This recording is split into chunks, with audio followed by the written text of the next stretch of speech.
while I'm waiting for some of the things to cook today that I'm using up my milk for, I thought I'd share with you a couple of my tools that I use in the kitchen that make things just a little bit easier. And some of these are more common, but others are a little less common, or maybe you think you don't need them. So I'm just sharing with you what my experience is and how these tools help me out in the kitchen with both preserving and cooking food. So the first item here, this is an egg separator. You just crack the egg into a bowl, and it's almost like the top of a, call those, baster. It's a squishy ball, and you just put that circle right around the yolk, hold it in, and sucks it right up. Definitely, if you like to separate a lot of eggs, this could be useful. I'm kind of old school. I like to just do it with the egg shells, but for people who maybe are newer, that could be good.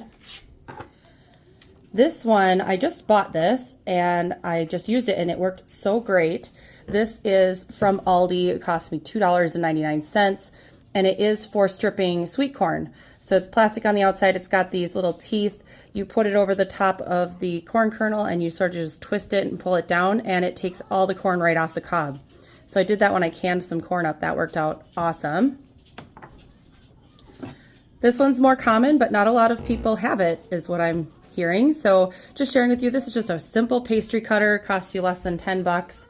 And you just use it to cut in your butter. So I'll be using this for my biscuit recipe today, and it helps just get the butter incorporated without making it too small and tiny. Also really good for pie crusts.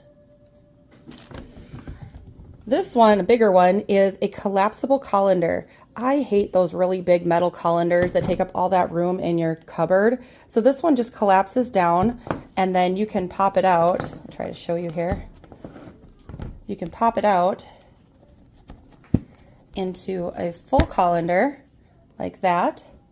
And it's also got these cool extenders on the side so that it can go over the top of your sink. So I really love that. And then when it's clean, you just press it down, and now I can just slide it anywhere. So I really like that one. Another larger one, this is something I never thought I needed, and I didn't buy. And then it came with a rolling pin that I had ordered, which I'll show you next. But this is just a silicone mat, and it's got like the measurements on it. I don't usually use the measurements, but I do a lot of baking and things that need to be kneaded on the counter. And I'm constantly having to add more and more flour because it keeps sticking and sticking and sticking to my counter. So using this has helped me use less flour, which if you bake a lot of bread, you know helps to eliminate the need to add all that extra flour and keeps your bread nice and moist. So this one, you just rolls right up, and you can stick it just about anywhere. I used this one today in my soup. I wanted to make matchstick carrots, and I hate when I've got carrots. I'm like, oh, I wanted matchstick carrots for a salad or something, and all I have is whole carrots because I can never cut them quite as small as I'd like to. Well, this is just something I bought on Amazon, and one side has a peeler, just regular peeler for peeling the skins, and the other side has these little teeth on them that help to cut it into matchsticks. So you just like a regular peeler, you peel it down the carrot, and it gives you the matchsticks. So I really like that one. This one is a microplane. I'll just take the cover off here. It sort of looks like a little grater. And this is for citrus zesting mostly, but you can also use it for like cheeses, or I've used it for nutmeg. This is great for zesting, works way better than using a big old grater and easier to hold in your hand. So that's a nice tool to have if you're making anything with lemons especially, which I'll be making lemon bars today. This is a cheap little like empanada maker, or you know, just like a little, folds in half. You put the dough in there, you put your filling in, you squish it down, it seals the edges, and then it pops out a nice little item for you. So I use this actually to make my great grandma's filled cookies. They're a like date or raisin filling and a lard based dough, and they are really hard to get to crimp shut with, you know, looking anywhere decent. This has really helped me to make those look pretty.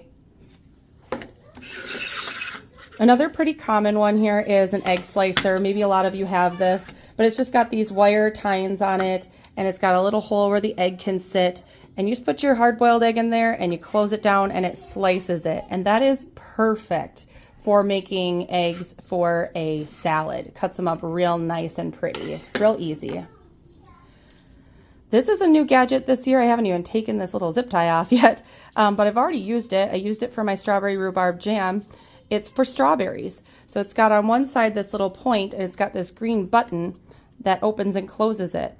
And what this is for is you just push it open a little ways, stick it on top of your strawberry, and then you twist it, and it pulls out. When you let go, it pulls out the green part and the hull on the inside, leaving a nice strawberry. So again, this I got along with that corn huller or corn husker for just $2.99, but works really nicely.